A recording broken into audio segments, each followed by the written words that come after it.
C'est le jour J, échauffement, on descend la tranchée, j'ai un super ravito avec moi qui va m'accompagner, on s'échauffe un peu et 7h30, c'est le départ.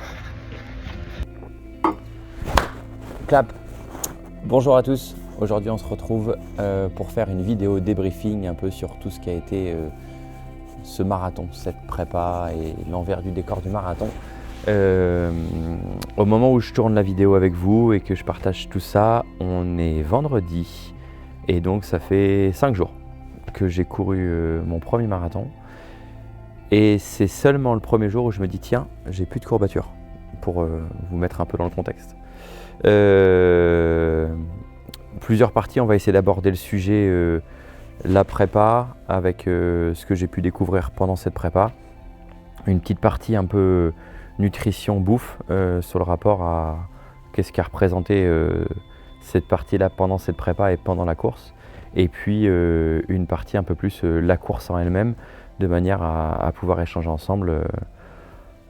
À tous les puristes de la course à pied, attention, je ne marche pas sur vos plates-bandes, c'est plutôt une transcription d'expérience et un partage de ressenti d'un point de vue à la fois débutant, parce que c'était la première fois que je découvrais un marathon, mais d'un point de vue aussi coach et avec le retour sur le côté humain, l'impact physique et tout ce que ça pouvait engendrer, donc le cadre préparation physique. Et c'est sur ce côté-là aussi que j'ai plaisir à pouvoir échanger avec vous. Pour la petite histoire, cette course marathon, il est signé parce que c'est mon papa qui me propose, entre guillemets, de faire une course un peu famille. C'était une super idée, papa, je te remercie. Donc il me balance l'idée comme ça et puis je dis je connais pas, donc allons-y. Je prends le dossard. Bon, lui il a un peu tardé avant de prendre le dossard, genre en mode il a fait style qu'il avait un peu oublié de s'inscrire. Pour le coup, lui il avait fait 9 marathons, mais entre le 9e et le 10e, donc celui-là, il y a 10 ans qui séparaient les deux. Donc c'était un peu sympa de vivre un peu cette expérience-là que lui avait vécue au préalable. Je l'ai vu par mon enfance vivre le truc, donc je trouvais ça cool de partager ça avec mon père. Donc la prépa est partie, j'ai commencé ma prépa marathon aux alentours de début juillet, donc ça faisait, j'ai préparé mon marathon en 13 semaines. 13 semaines officiellement, réparties avec de la progressivité. Ça a représenté sur la totalité de la prépa 700 km de course à pied, répartis sur entre 50 et 60 km à peu près par semaine. Les premières semaines un peu plus légères, on approchait du marathon par semaine, répartis en 3 séances par semaine. J'avais à chaque fois une séance un peu fractionnée, une séance un peu base, qui était ni trop dure ni trop facile, qui était juste pour accumuler des kilomètres au quotidien. Et j'avais une sortie longue par semaine que je faisais soit le samedi, soit le dimanche. À ça, j'avais 2 séances de renfo par semaine que je faisais généralement le mardi et le vendredi. Le renfo dans une prépa marathon, à ce moment-là, il a 2 vertus. C'est maintenir une bonne posture de qualité, c'est être sûr que le corps peut tenir cette endurance. Ça permet surtout de limiter les risques de blessures. Et moi, j'avais vraiment à cœur aussi de conserver un côté force et un côté où il fallait que je m'entretienne et que j'entretienne le corps dans son ensemble. Donc là, l'idée, c'est vraiment le renfo, il a une vertu santé, une vertu performance pour entretenir l'effort et protéger le corps dans son ensemble. Donc l'idée là-dedans, mes 3 séances, elles ont évolué semaine après semaine. Le niveau de difficulté a évolué forcément semaine après semaine. La prépa, 3 mois de prépa, en gros, avec le recul, c'est quelque chose qui prend de la place dans la vie. Vie perso, vie sociale, vie familiale. Parce que quand tu commences à accumuler des sorties où tu pars 2 heures, il faut que tu comptes ton échauffement une bonne 10-15 de minutes avant de partir. Tu fais ta mobilité, tu fais ta souplesse. À la suite de ça, tu as ton travail un peu technique de course. Tu pars courir 2 heures, tu respectes tes allures, tu tu fais l'effort aussi de bien t'alimenter, donc ça impacte le choix de ton petit-déj, ça impacte le choix à l'heure à laquelle tu pars. Donc naturellement, ça prend du temps dans ta vie perso. La veille au soir, tu décides un peu de ne pas faire la fête, ou tu décides de ne pas forcément te coucher trop tard, ou tu décides de ne pas boire le verre de trop, pardon. Donc ça prend de la place. Il faut en être conscient. Je peux comprendre l'engouement qu'il y a autour de ça, mais cet engouement et cette envie de préparer un marathon implique donc de faire des choix si on veut le préparer convenablement et surtout éviter les risques de blessure. Parce qu'après 3 mois de prépa, 0 blessure. 0 moment où mon corps n'a pas été blessé, j'ai pu continuer mes entraînements sans stress. Et c'est vrai que je sais aussi que c'est parce que j'ai fait des choix sur ma vie, à la fois la récupération sommeil, mais aussi sur la qualité de l'alimentation et sur le fait qu'effectivement, j'ai pas voulu faire n'importe quoi la veille au soir avant de partir courir 25 bornes, quoi. Donc il y a ces dynamiques sociales où il faut la prendre en ligne de compte et cette partie récupération, sommeil, alimentation qui est très importante. Histoire de casser un petit peu des préjugés, on a tendance à imaginer que la course à pied ça fait perdre du poids. J'ai commencé ma prépa au mois de juillet, je pesais 86 kg, je me suis pesé le matin du marathon, je pesais 85,4 kg.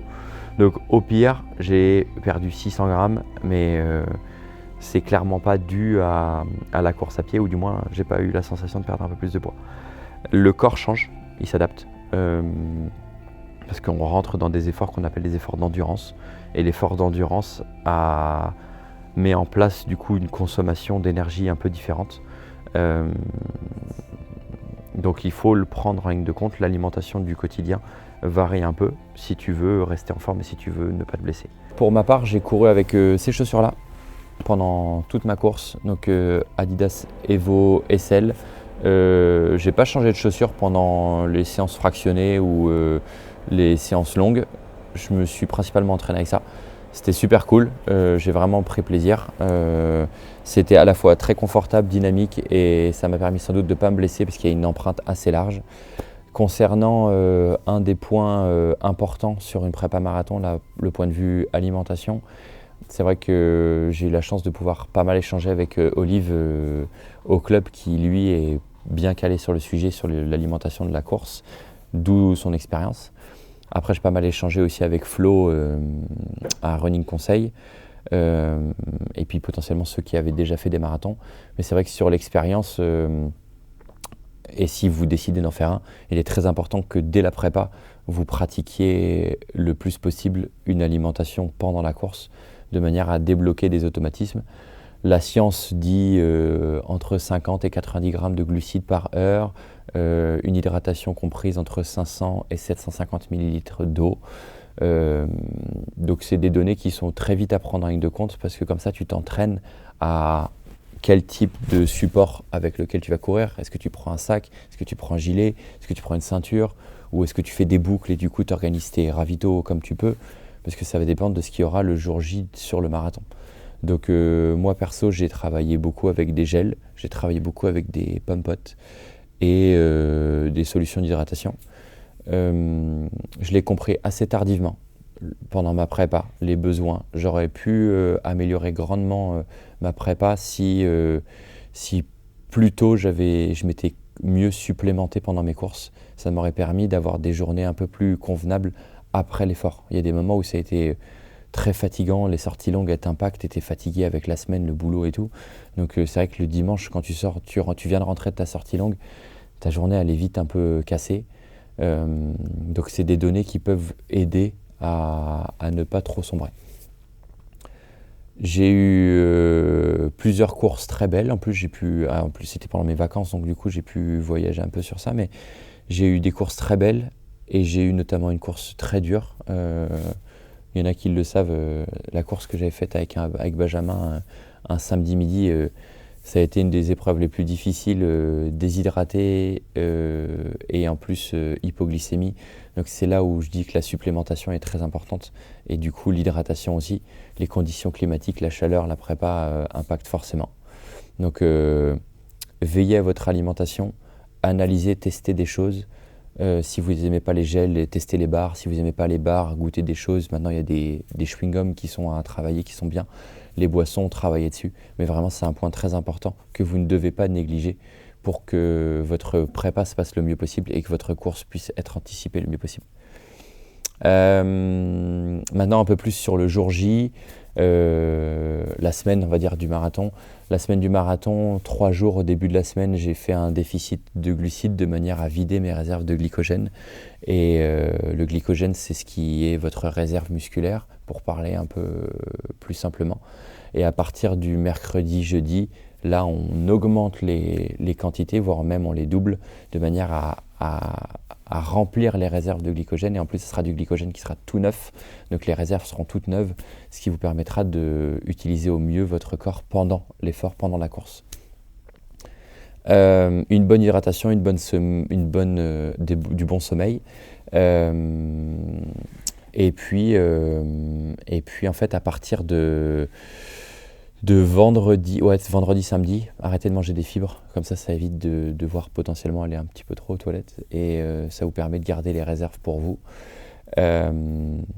Le jeudi, j'avais fait un petit footing, le samedi, j'avais fait un petit footing, pour décrasser un peu les jambes et être sûr que le rythme est là. Et le dimanche matin, la course était prévue à 7h30. Réveil 5h du matin, un petit déjeuner que tu gères bien, que tu comprends bien. Donc pour ma part, perso, j'ai mangé du pain de mie complet avec du jambon, avec du carré frais et j'ai bu un café. De quoi avoir des réserves de féculents, un peu de protéines, pas de fibres trop complexes à digérer pour éviter d'empoisonner le ventre. Et puis un peu de mobilité pour déverrouiller le corps. Et 6h30, on a pris la voiture. J'avais de la chance, j'ai eu Kelly, ma femme, et Aurélie qui avaient prévu ma gestion de ravitaillement. Donc là, psychologiquement, c'est super chouette. Tu sais que tu auras du monde qui va t'accompagner sur la bouffe et qui va pouvoir te filer à la fois à boire, à manger pendant toute ta course. Donc merci à elle pour ça. 7h, échauffement.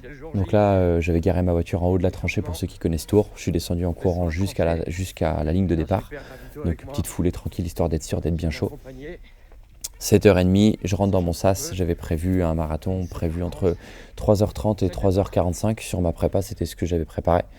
Donc toujours avec un peu de légèreté quand même, parce que c'était la première épreuve. Le petit stress, il y a une bonne ambiance déjà dès le départ, il y a beaucoup de monde, tu sens que tout le monde a hâte que cette course commence et en même temps tout le monde a un peu peur de comment elle va se passer. Lever de soleil incroyable, violet, rouge, le ciel était en feu, c'était vraiment trop bien. Et puis le premier coup de feu part et puis ça y est, c'est lancé. Donc la pression descend assez rapidement, l'engouement est là, l'ambiance est géniale. Il y a beaucoup de monde, on était 3000 participants je crois sur le marathon, donc bonne ambiance, tout le monde respecte bien son sas, tout le monde est bienveillant avec tout le monde. Les premiers kilomètres coulent tout seul, je me fais un pote au bout du 8e kilomètre et puis on décide de participer à la course un peu ensemble. Premier ravito avec les filles au bout de 12 km, j'ai de la sensation de légèreté dans les jambes, je comprends le pourquoi de ma prépa, je me sens vraiment trop bien, trop facile presque à dire. Et puis les kilomètres continuent, mon plan d'alimentation c'était une boisson de 500 ml par heure avec là-dessus un gel toutes les heures et une pomme-pote toutes les heures, répartis 30 minutes et 1 heure. Donc là-dessus, je suis mon plan. Les 20 premiers kilomètres passent avec une sensation de plaisir et de légèreté, genre en mode je sais où je suis. Au fur et à mesure, le pote que je m'étais fait, en fait, il y a d'autres mondes qui arrivaient un peu avec nous. On a discuté pendant les 24 premiers kilomètres. Enfin, franchement, c'était un super moment. La température était incroyable, ni trop chaud, ni trop froid. Les gens me répondent bien, tout est léger. Donc, bonne ambiance, de la musique, les gens sont bienveillants, beaucoup d'encouragement. Les filles gèrent le ravito, donc ça c'est top. Il y avait Adrien qui nous avait rejoint à ce moment-là, donc trop cool. Les 26 km passent, deuxième ravito, et puis au 28e je commence à avoir des sensations de lourdeur un peu dans les jambes, mais pas trop de difficulté, mais de lourdeur. Au chrono, je passe les 30 km en 2h30. Donc là-dessus, plutôt satisfait de mon temps parce que ça fait 5 minutes du kilo sur toute ma course. Là, c'est génial. Et là, première crampe. Pas du tout prévu au programme parce que du coup, je m'hydrate bien, je mange bien et pourtant, je ne sais pas trop pourquoi elle est là. Mais elle est là, derrière la cuisse. Donc, première crampe.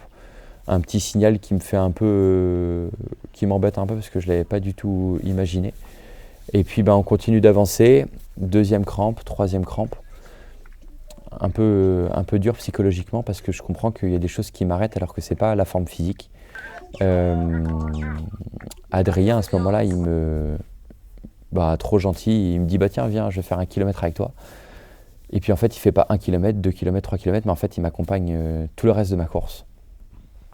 Ça fait beaucoup de bien, je le remercie beaucoup parce qu'en fait à la fois même si les crampes sont là, psychologiquement ça permet de soulager un peu le moral.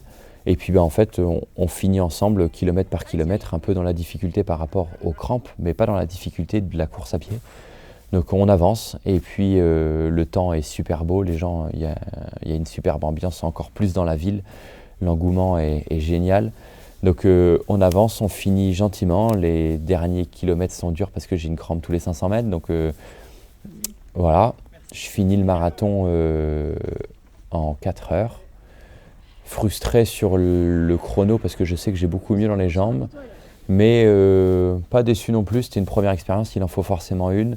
Donc j'ai appris des choses sur mon hydratation, j'ai appris des choses sur mon corps, j'ai découvert des sensations et j'ai découvert toute une prépa qui a duré 3 mois. Donc